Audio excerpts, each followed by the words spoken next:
regulatorio de requerimientos técnicos para la conexión de centros de carga. Es importante identificar aquí cuál es el criterio que deben de utilizar para saber si les aplica el código de red o no. Hasta el momento el único criterio es saber el nivel de tensión con el que reciben energía eléctrica. Alejémonos de conceptos como usuario calificado, participante del mercado, participante legado, etc. Esos no son criterios para saber si aplica el código de red o no. Y que yo he escuchado, yo he sabido que causa un poquito de confusión el hecho de decir, oye, pero es que yo no he ido al mercado eléctrico mayorista, ni pretendo ir al mercado eléctrico mayorista, entonces no me aplica el código de red. Es que yo no soy usuario calificado y por lo tanto no me aplica el código de red. Es que yo no pretendo hacer un nuevo contrato de conexión, o yo no pretendo hacer un nuevo contrato para vender mi energía eléctrica y por lo tanto no me aplica código de red. Alejémonos de esos conceptos y el criterio que deben de considerar para saber si aplica o no es el nivel de tensión en el cual se recibe la energía eléctrica. El objetivo que nosotros tuvimos para regular los centros de carga a través de este código de red era establecer, como lo mencionaba, requerimientos técnicos mínimos que deben de cumplir todos aquellos que quieren usar el sistema eléctrico nacional, y cuando digo usar me refiero a consumir energía. Podemos pensar que todo aquel que quisiera llegar a una casa, pues quisiera encontrar una casa ordenada, así como que el dueño de la casa pues también quisiera encontrar que el que llega a ella se comporta bajo ciertas reglas y no va a causar desorden. Entonces imaginémonos que el sistema eléctrico nacional es esta casa precisamente, y todos aquellos que quieren llegar a habitarla pues son estos centros de carga. Un centro de carga va a querer observar un sistema eléctrico nacional robusto que le puede dar certeza con respecto al suministro de energía que va a requerir, que siempre que encienda el switch o que suba el interruptor, siempre va a haber energía eléctrica para él, en la cantidad que lo requiera, con los parámetros de calidad que defina y a precios competitivos. Pero también esa casa, ese sistema eléctrico nacional, nuestras redes de distribución y nuestra red nacional de transmisión, pues quisiera ver que todos aquellos que llegan a conectarse a ellas, pues se comportan de manera ordenada y en cierta forma son responsables de mitigar los efectos no deseados que ocasionan. Podemos pensarlo de esta forma: el código de red aplica, como le mencionaba, a todos aquellos centros que se distinguen por su tensión en el nivel de suministro, que serían alta y media tensión.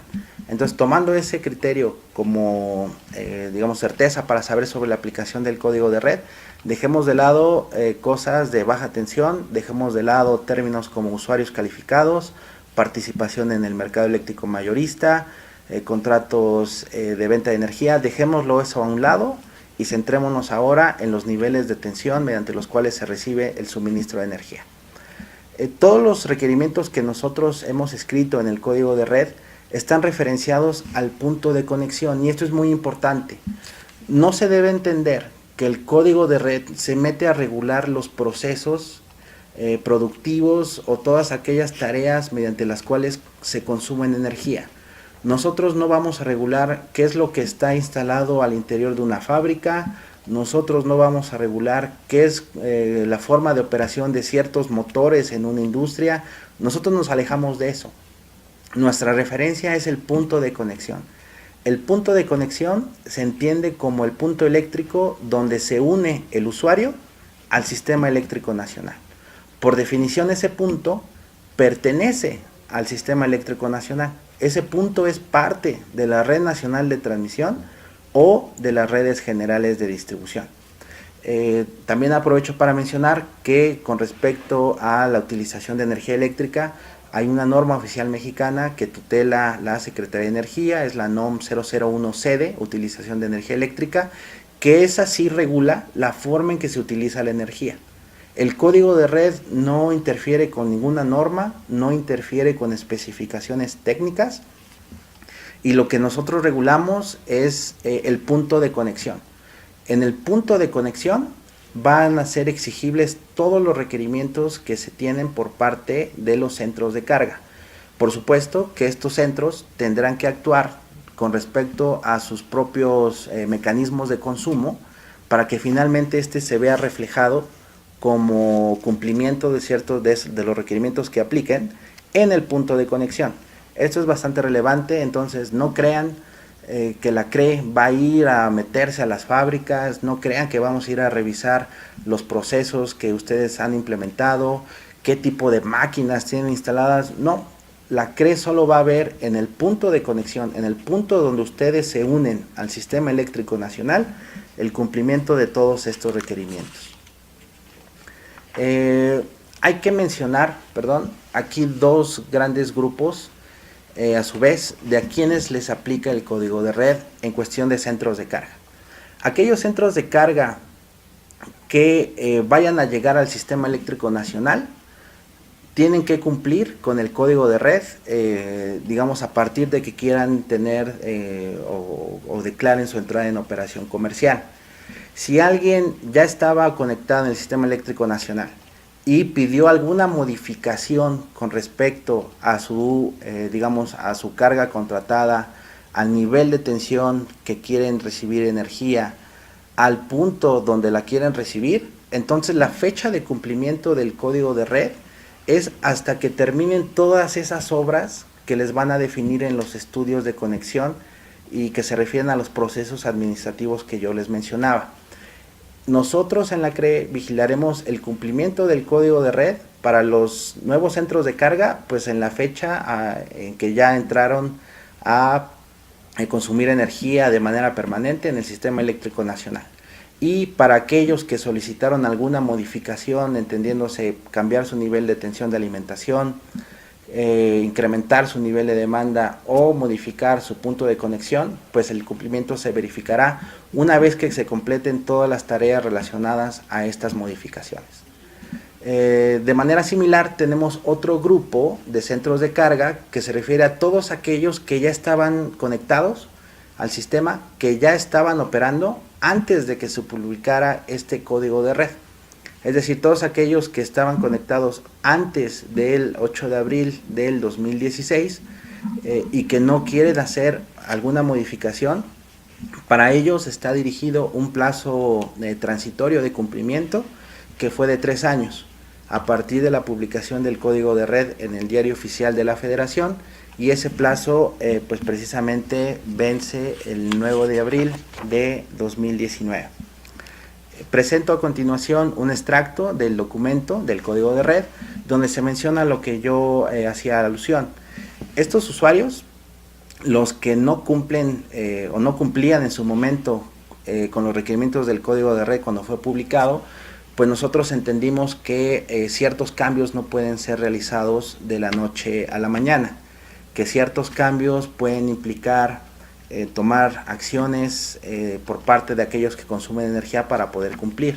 Y podemos pensar desde aquellos usuarios en media tensión que pueden hacer estudios de diagnóstico y poder diseñar alguna estrategia para cumplir, como también aquellos grandes usuarios de energía que posiblemente implicarían estrategias de cumplimiento relacionadas con adquisición de equipos, modificación de ciertos procesos, y entendimos que esas cosas no se dan de la noche a la mañana. Algunos usuarios tendrán más velocidad para cumplir que otros por la estructura de sus mismas empresas. Alguien a lo mejor va a tener que diseñar una estrategia y después presentar una solución para que sea aprobada tal vez por el jefe, por el dueño del negocio, por un consejo de administración incluso. Y los ciclos en los que se tienen que presentar esas estrategias para que posteriormente se aprueben, pues no son inmediatos. Por eso dimos un plazo de 3 años, contados a partir de 2016. En esos 3 años, lo que la CRE imaginó es que aquellos que no cumplían, pues entregaran un plan de trabajo. Un plan de trabajo relacionado con las acciones que deberían de ser implementadas, considerando tiempos y prácticas prudentes de la industria eléctrica. Entonces, en ese periodo de 3 años, aquellos centros de carga que no cumplían, pues debieron de haber realizado un plan de trabajo y entregarlo a la CRE, diciéndonos qué tan lejos estaban del cumplimiento, qué acciones iban a realizar, para que posteriormente a la entrada de abril del 2019, pues el cumplimiento ya fuera con respecto a los requerimientos que se pidieron en el plazo que se pidió. Entonces pensemos que el código de red pide dos cosas a los usuarios que están consumiendo energía en media y en alta tensión. El primero de ellos es la entrega de un plan de trabajo con las características que yo he mencionado. Y el segundo requerimiento que pide el código de red es el cumplimiento de todos aquellos requerimientos que están establecidos en él a la fecha de abril del 2019. Entonces, son dos obligaciones que se contemplan en el código de red. De manera general, presentamos un resumen de todos aquellos requerimientos que son exigibles a los que consumen energía, diferenciado por nivel de tensión en el cual se alimentan. Vamos a tomar como referencia los niveles de tensión, aquellos que están referidos en el reglamento de la ley de la industria eléctrica. Media tensión, entendiéndose de menos de 69 kilovolts hasta 1 kilovolt, y alta tensión de 69 kilovolts hacia arriba.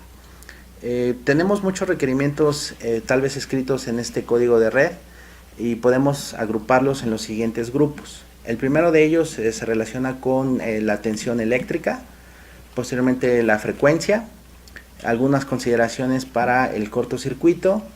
Un cambio relevante que nosotros creemos existe en este código de red es la exigencia de comportamiento de un factor de potencia, pero solamente aquellos que están conectados en alta tensión.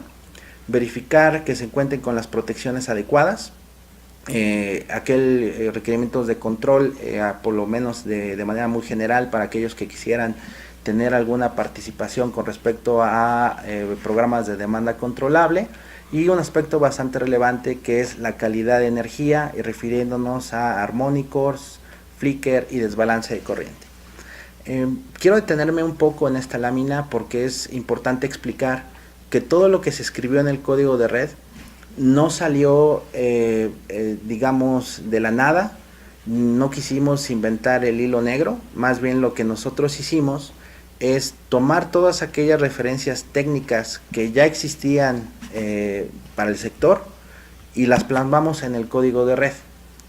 Y cuando digo esas referencias técnicas, pues hacemos alusión a especificaciones que la misma Comisión Federal de Electricidad ya utilizaba, a procedimientos que ya eran utilizados también por nuestro operador del sistema.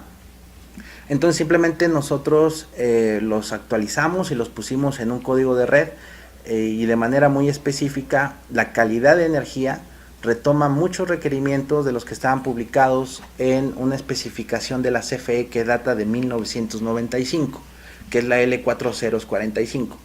Entonces, los requerimientos del código de red en realidad no nacieron en 2016, ya tienen bastante historia con respecto a especificaciones que utilizaba la Comisión Federal de Electricidad, y a su vez pues se basó en la utilización de estándares internacionales como el IEEE, que son bastante conocidos en la industria eléctrica a nivel mundial. Para el proceso de cumplimiento de los primeros centros de carga que yo mencionaba, de los que son nuevos, de los que van a llegar al sistema eléctrico nacional después de la publicación del código de red, existen 3 pasos fundamentales para que puedan lograr su conexión, y en estos 3 pasos explicamos cuál es el papel del código de red en este. El primero de ellos es todos aquellos nuevos consumidores tienen que ir a solicitar un estudio de conexión con el Centro Nacional de Control de Energía, los de media y alta tensión.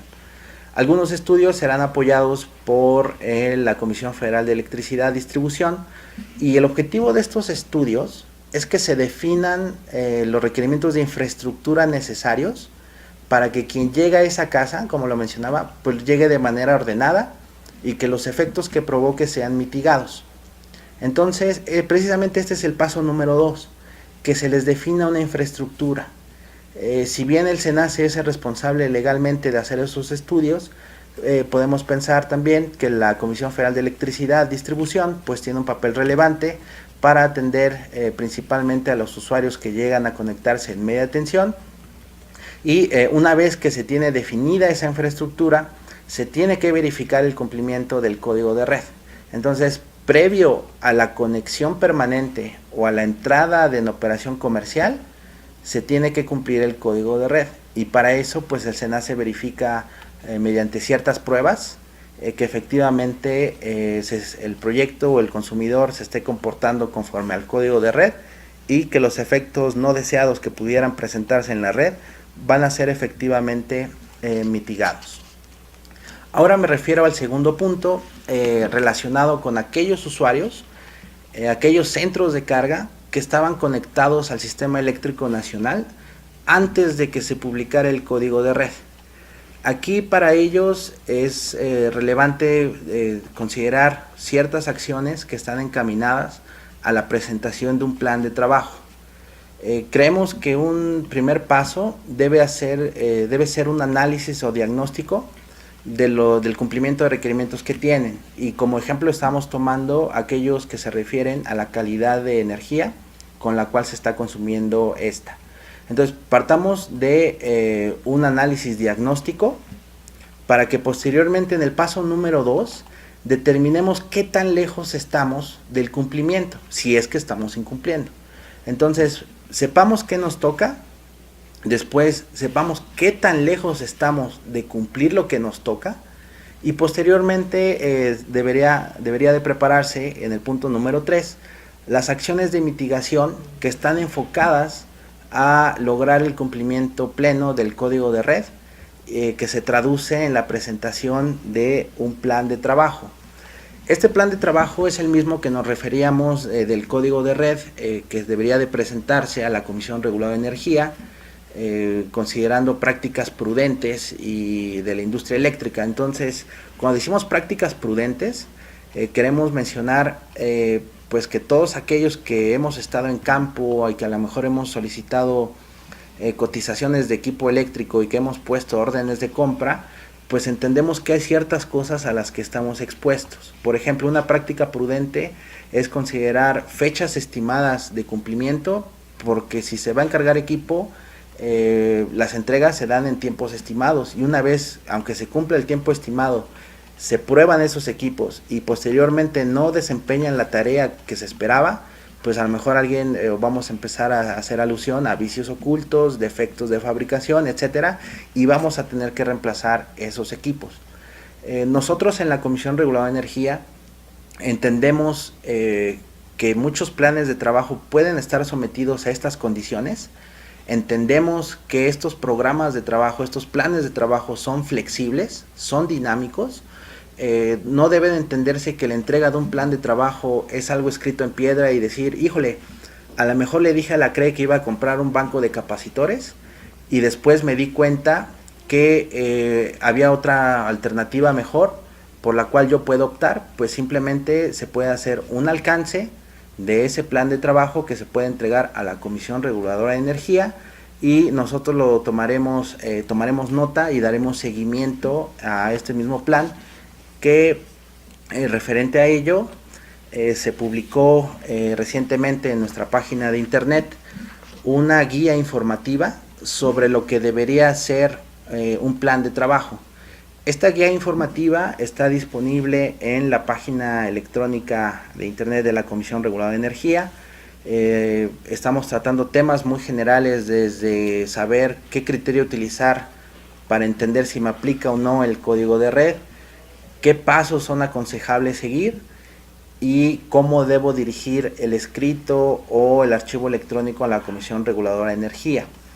De forma general, podemos identificar 3 grandes pasos que hemos descrito en este plan. El primero de ellos ya lo mencionaba un poquito, pero es identificar cuáles son aquellos requerimientos que efectivamente son obligatorios cumplir. No quisiéramos que alguien que ha identificado que le toca cumplir con el código de red, pues está enfocando sus esfuerzos a cumplir un requerimiento que no está dirigido hacia él. Y vale la pena poner un ejemplo. Podemos identificar que a un centro de carga conectado en media tensión le aplica el código de red, sí, pero dentro de aquellos a los que sí les aplica el código de red, hay requerimientos diferenciados. Es decir, no se le pide exactamente lo mismo a alguien que está en alta tensión que a alguien que está en media tensión. Y el ejemplo clásico es: los usuarios conectados en media tensión no tienen que cumplir con un requerimiento de factor de potencia igual al que le estamos poniendo a los usuarios en alta tensión. Entonces, si bien se reconoce la obligación de cumplir, que también se reconozca de manera correcta los requerimientos que efectivamente sí se deben de cumplir. Posteriormente, en el paso número 2 está la tarea de evaluar. Es a lo que yo me refería con un análisis, con un diagnóstico, basado principalmente en estudios eléctricos y calidad de la energía. Creo que para todos aquellos ingenieros en campo, el hecho de pensar en el uso de equipos como analizador de red, pues es bastante común. Este analizador de red pues me puede dar mucha información sobre lo que estoy cumpliendo o no, y en su caso poder tomar acciones. Quisiera yo pensar que este plan de trabajo se presenta de la misma forma que nosotros vamos al médico. Alguien no puede proponer las acciones que voy a realizar sin siquiera saber qué enfermedad tiene, y si la tiene, qué tan grave es. Entonces tiene poco sentido que se propongan acciones de cumplimiento si no se tiene certeza sobre lo que se tiene que cumplir y, en su caso, qué tan alejados están para hacerlo. Aquí quiero hacer una pequeña pausa para mandar un mensaje bastante relevante. No existe una figura que nosotros hemos conocido como una empresa certificada o una empresa autorizada para desarrollar estudios. Si alguien dice que está autorizado por la CRE para realizar estudios diagnósticos y para presentar planes de trabajo, eso es falso. La CRE no autoriza, la CRE no acredita ni aprueba a particulares para que hagan estudios de cumplimiento. No queremos precisamente dar pie a que alguien se sienta obligado a contratar una empresa porque se dice aprobada por la comisión. Eso es falso, y no lo hacemos porque respetamos nosotros en la CRE el principio con el cual nació el código de red. Recuerden, es decir el qué sin decir el cómo. A nosotros ciertamente nos es un poco indistinto el hecho que alguien diga voy a optar por la alternativa A o la B, en tanto las dos conduzcan al cumplimiento. Nosotros hemos elaborado el código de red con una filosofía de ser tecnológicamente neutros. Por eso siempre nos referimos al qué. Ya cada quien sabrá cómo lo realizará. Los ingenieros en campo, los gerentes de mantenimiento, los superintendentes de fábrica, de planta, pues ellos conocen mejor las formas de operar de sus equipos, ellos conocen mejor sus equipos y pueden proponer alternativas mejores que la CRE pudiera decir, o que alguna empresa, digamos, que se dice aprobada por la CRE pudiera hacerlo. Y finalmente, en el paso número 3, existe la tarea de determinar aquellos requerimientos que no se están cumpliendo y establecer una estrategia y alternativas que serán presentadas a la Comisión Reguladora de Energía. De manera general, imaginémonos este plan con un contenido mínimo sugerido. Siempre se nos preguntó, oigan, pero ¿por qué no hicieron un formato? Un formato creo que muy general es incluso retador, porque debido a la gran, heterogeneidad que existen en los centros de carga que están obligados a cumplir, pues este formato a lo mejor no iba a alcanzar de la misma forma para que todos pudieran expresar de manera completa y correcta lo que pretendían hacer para cumplir. Y seguimos en esa idea de no emitir un formato, pero sí decir algún contenido mínimo que sugerimos. El primero de ellos es dar información básica sobre el centro de carga o centros de carga que van a emprender acciones para cumplir con el código de red, y que esas acciones se verán reflejadas en ese programa de trabajo. Tienen que darnos información sobre esa carga, su nombre, razón social, su ubicación, el nivel de tensión. Creo que bastaría con que cada quien revise sus recibos y pudiera obtener rápidamente esta información. De manera posterior, pues indicar aquellos requerimientos que son aplicables del código de red. Es decir, yo tengo una tensión de suministro en alta tensión, por lo tanto estoy consciente de que me aplica el requerimiento A, B, la figura C, la tabla X, etcétera. Algo muy deseable es que se presenten los resultados de los estudios diagnósticos. Con estos estudios diagnósticos, pues se pueden ustedes dar cuenta de aquellos parámetros del código de red que no se están cumpliendo, que precisamente es el paso posterior. Y finalmente entregar una estrategia que sea prevista para poder cumplir. No cae mal agregar un cronograma, no cae mal que se utilicen frases como fechas estimadas de cumplimiento, periodos razonables de instalación, etcétera. Con respecto a lo que mencionábamos, prácticas prudentes de la industria eléctrica. Si nosotros en un plan de trabajo que llegue a la Comisión Reguladora de Energía y vemos algunas acciones como que nos digan es que el 28 de abril a las 3 de la tarde con 5 minutos ya voy a estar cumpliendo, pues nos causaría un poquito de duda pensar que tienen tanta certeza con respecto a la provisión de equipos, a las tareas de instalación, a las pruebas que se van a hacer. Creo yo que por eso manejaba fechas estimadas de cumplimiento. Por supuesto, nadie creo que se valdría decir, oye, voy a cumplir de aquí a 10 años o voy a cumplir de aquí a 5 años, cuando el plazo original que se dio en principio fue de 3 años, considerando que nadie cumplía con el código de red y que implicaba tareas retadoras para todos aquellos que estaban en la obligación de cumplir. ¿Cómo nos vamos a dar cuenta que están cumpliendo el código de red o no? No imaginemos que la CRE el día 9 de abril va a salir con equipos de analizadores de redes en la espalda y va a empezar a tocar puertas de las fábricas, de los centros que consumen energía, en corredores industriales.